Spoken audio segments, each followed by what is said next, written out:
All right, I'm gonna mount some wheels and tires now. These polished Kiesers with matching beadlock rings that I've had for 9 months in here sitting, or 8 months or whatever. These are gonna go on these STUs. This is 1300s, which is a 30-inch diameter paddle tire. These are number 2 cut and they are comp cut.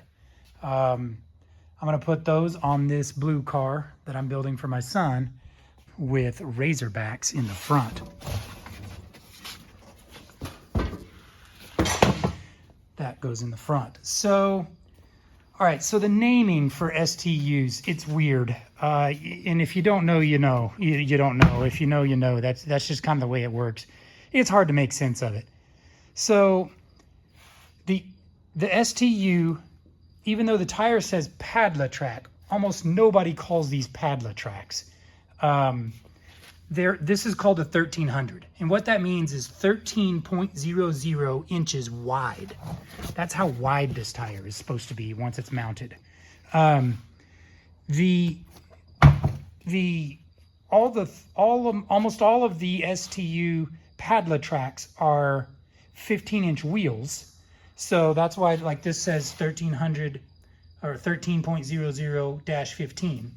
And then the height of almost all of them, the diameter once mounted, is 30 inches. So these are about 30-inch tires. Now that varies a little bit, but they call them 30 inches. And then most people cut them, comp cut them.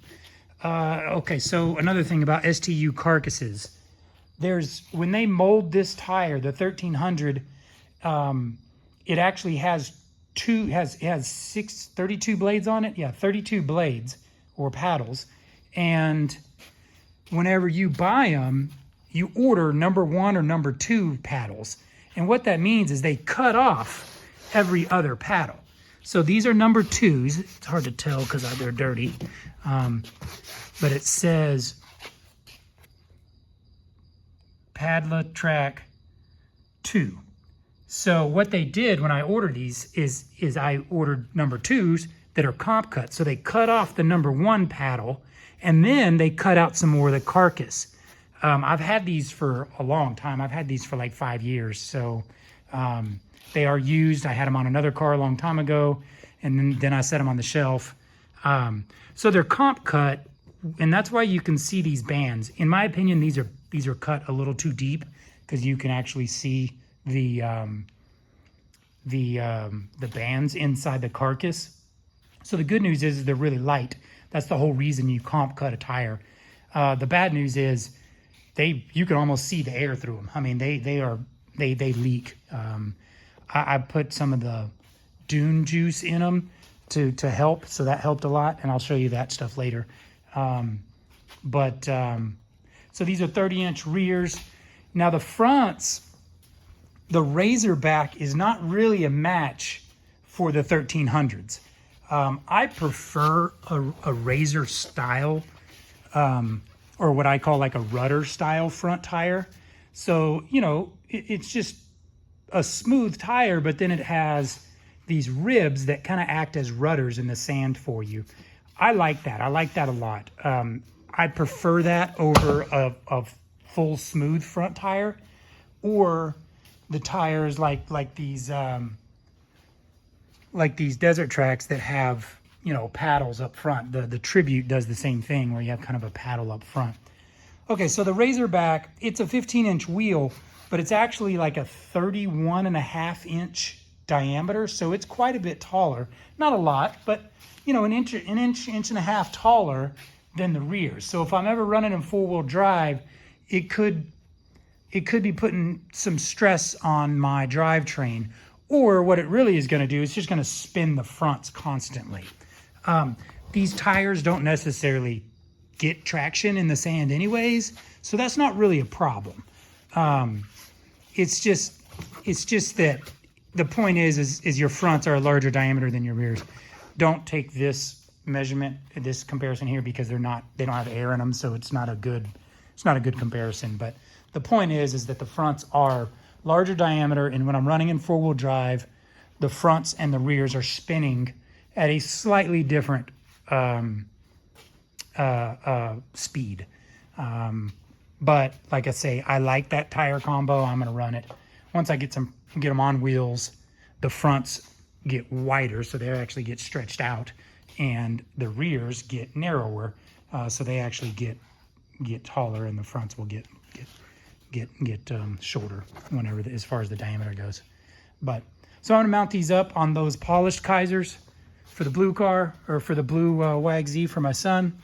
And then I'm gonna mount these Desert Traks up to these gray Douglas wheels that I got for the RMAX. These Kiesers I had on another car. These were actually on Brooklyn's, that red and black Yamaha. And when I ordered these Kiesers, I ordered them in black. With Kieser, you get a choice, either polished or black. And then you can get them in all kinds of different widths. And you can specify your back spacing and stuff. So you can get them in 1 inch increments. So my fronts are 15 by 8s, my rears are 15 by 11s. I don't have my tire mounting machine here now. I'm using this. This is kind of a home do-it-yourself method, just a 5-gallon bucket, Texas.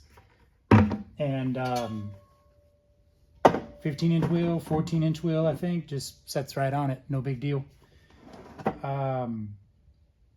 These are those STU tires that I talked about previously, and I'm mounting them on these Kieser wheels now. I've already just kind of set the other wheels inside the tires. None of them are really bolted up or anything yet, but I just kind of wanted to show you. Very similar to the Douglas wheels, but just polished basically. Otherwise, it's the same process. The fasteners are a little bit different. So one thing about Kieser is all of their nuts and bolts are that like gold finish. It's like a raw metal finish. I don't know. So what I do is I just poke them through a piece of cardboard. That's the finish that they normally are. And if you can see that, it's kind of like a gold whatever. So I just poke them through a piece of cardboard and spray paint the heads black. And of course, your socket is going to scratch them once you slide it on, but it's relatively insignificant. And sometimes I'll just touch them up while they're actually bolted up on the car. But this is the way I get the bulk of the hardware. And again, it's just spray painted. So I've looked for like actual black bolts, but it's really hard to find. And so I'm just rolling with it. Also, a lot of the black bolts that you'll find, they'll be, I don't know what the description is, but they're black, but they'll rust real easy. And so, you know, a painted or a powder coated black hardware is more desirable. So that's all these are.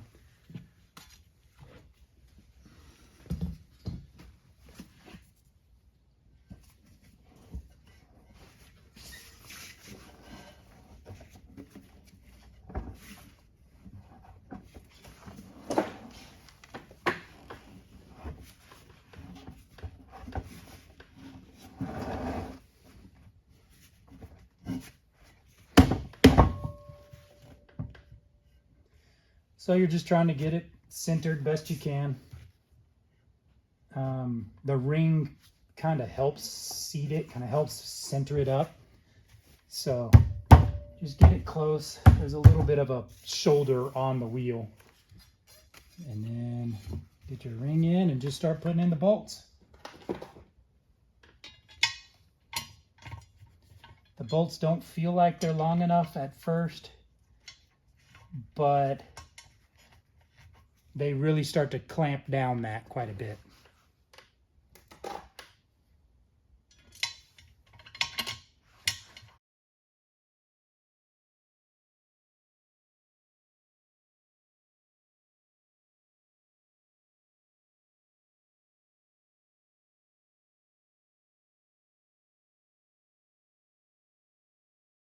I just put the bolts in. They're just kind of finger tight.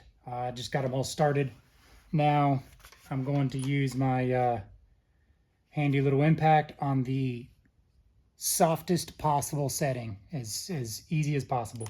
And also I'll note that on the Kieser wheels, this is a 1/2 inch head. So another part on this car that's going to be imperial measurements instead of metric.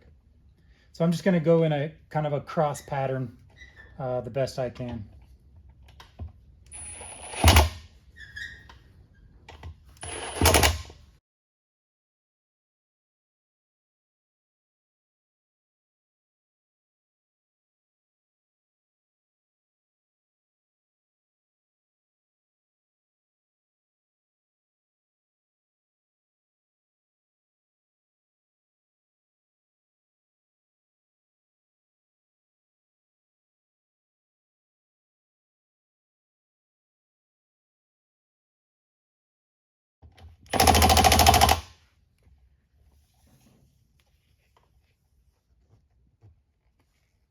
So now I'm going to go around it with my torque wrench set to 15 foot-pounds.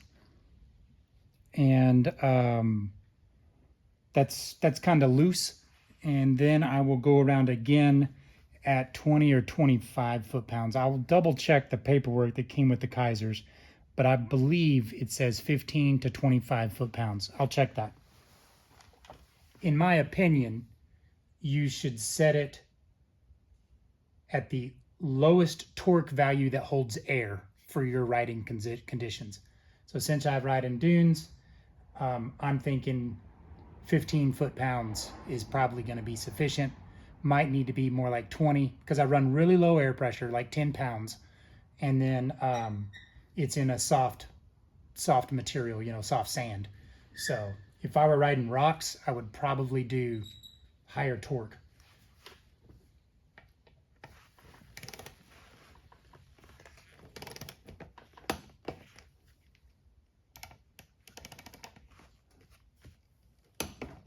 Also in a star pattern or crisscross pattern.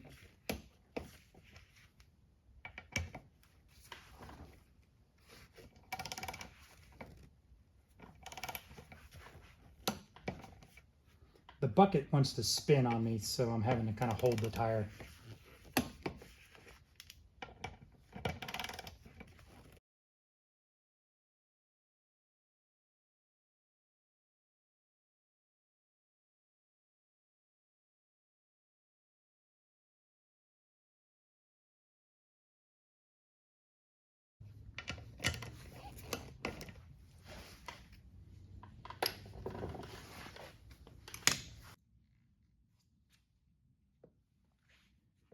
Okay, so I actually don't have a valve stem cord right now, so that valve stem is empty, but I can still seat it.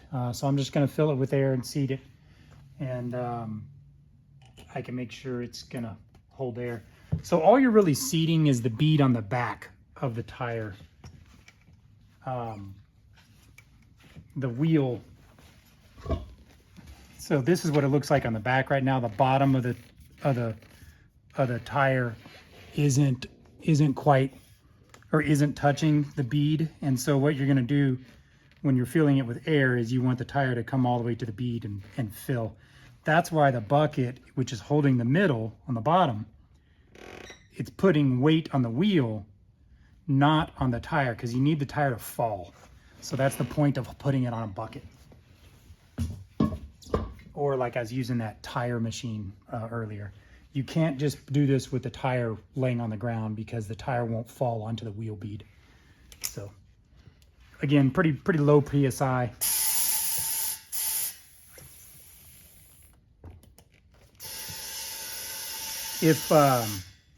If it ever takes more than about 30 pounds, I'll stop and check it. Yeah, so this tire says do not exceed 35 PSI. So 30 is like a lot anyways. These things normally seat much lower than that.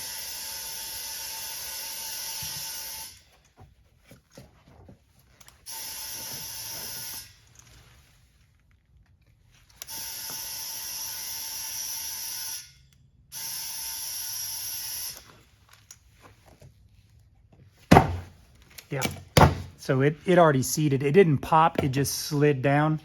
And we're only at like 15 PSI and it's already seated. So that's it. That's it for this one. Like I say, I don't have the valve stem core, so I'm going to take this off and all the air is going to come out of it. But this one's done. I'm going to do the other three and get some valve stem cores, and then they'll be ready to mount up to the car.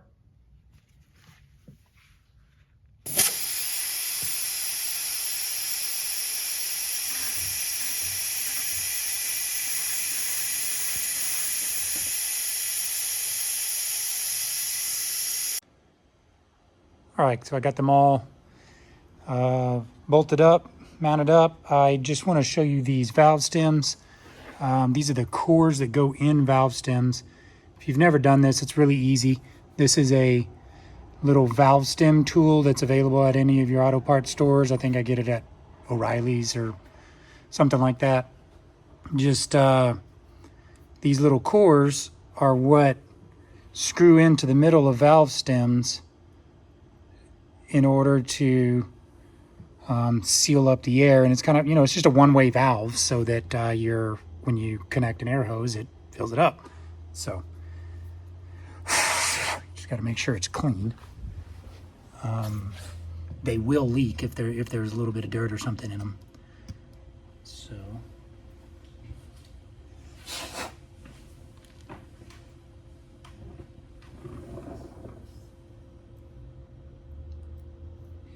just goes, I usually kind of start them or set them in there, and then you just kind of interlock that little notch.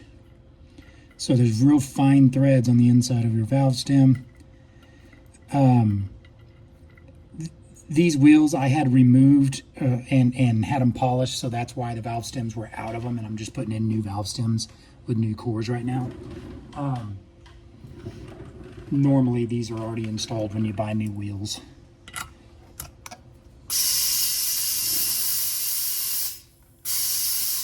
And these are already seated, so I'm just gonna put 10 pounds of pressure in all 4 wheels and tires, and that's it. I will mount these up to the car and then we'll be in business. Okay, just bolted up those wheels, tires. They look fantastic in my opinion. I just kind of tighten them up on an easy setting with my impact, and then luckily both sets of wheels for this car work with the factory lugs, and that's a 19 millimeter. And basically I just push it out of the shop so that it rolls a little bit and settles, and then I just tighten it down with a breaker bar to kind of torque them. I don't know if there's an actual torque setting. I don't really pay attention to it. I think it varies on different wheels anyway, so I just give it some ugga-dugga with the breaker bar. I think it looks fantastic. I love polished wheels on sand vehicles. They're high maintenance. The rear hoops get dulled up really quick, but there's just something about polished billet aluminum. You just can't beat it. It looks better than chrome. It looks better than any finish on metal, in my opinion. I just love it. So like I say, these are STUs. These are technically a 30-inch. STU doesn't really talk about their diameters much. These are just called 1300s on a 15-inch wheel, and that 1300 means it's 13.0 inches wide.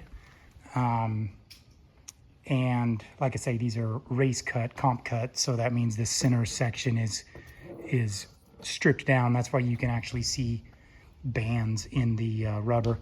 I've had this set for several years. It's been on a couple of different cars of mine. And like I already said, this is too much paddle for this car, but I love them, and I'm gonna probably adjust the horsepower, if you know what I mean.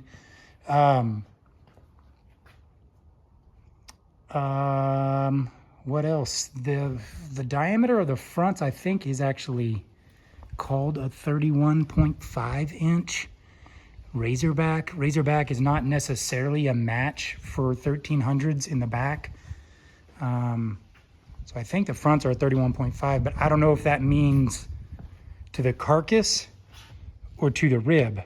So with sand tires, overall diameters really, it really matters on what part settles on the sand. So like your paddles disappear into the sand as far as their depth goes. So your actual rollout in sand is the carcass part.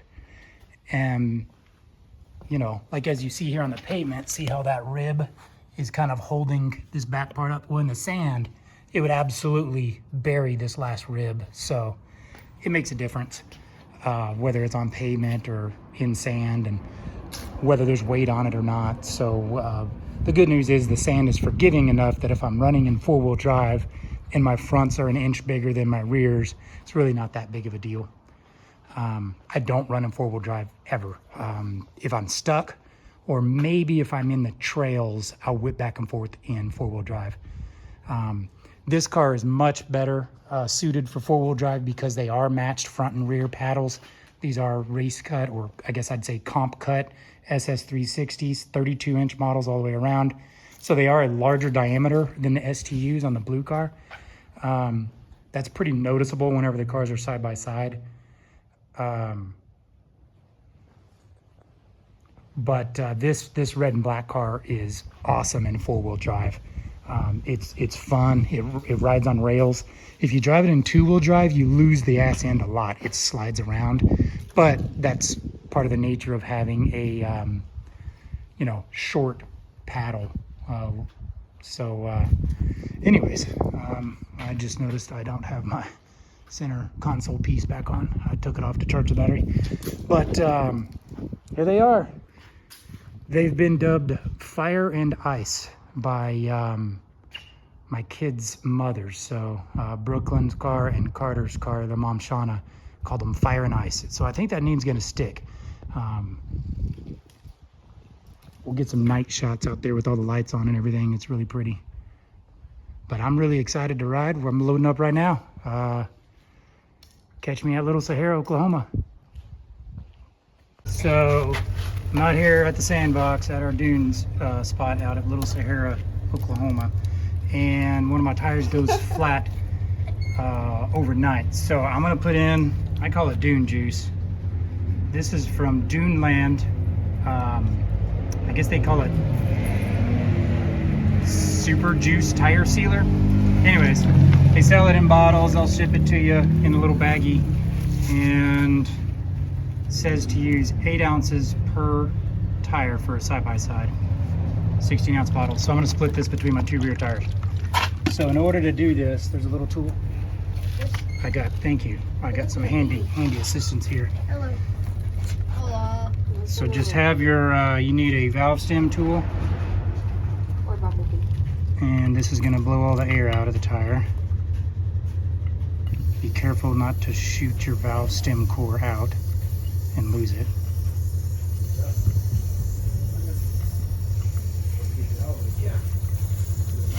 Did you get it, Bob? There's only like 4 or 5 pounds of pressure in this tire anyway.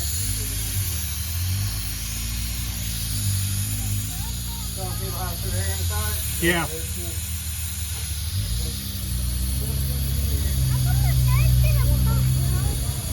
Okay, so tire goes flat.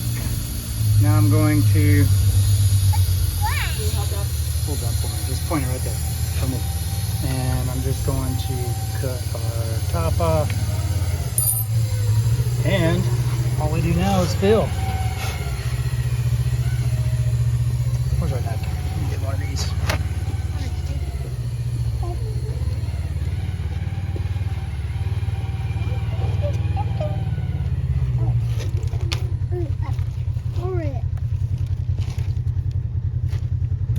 Shake it up real good, and you just squirt it in. You need to make sure to time it where you can ride, like right after you put this in, because you don't want it to sit in your tire.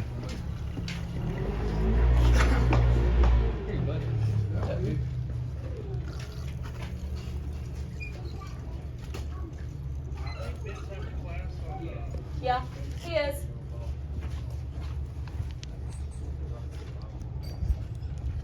I don't know if that's Maybe you need some cards back around. 8 ounces or not? Let me see.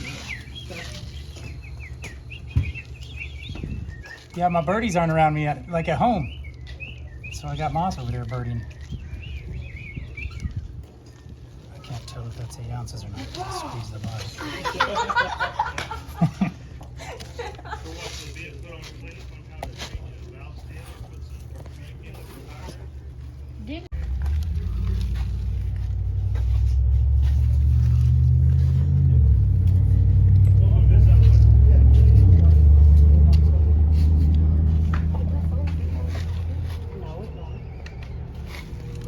I can hold it if you want.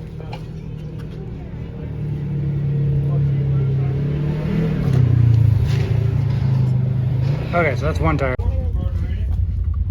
Put the valve stem back in. Or the valve stem core. And air it up. I run 10 pounds in my tires.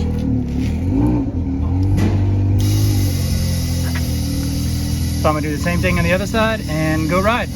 And this will seal up the tires really well.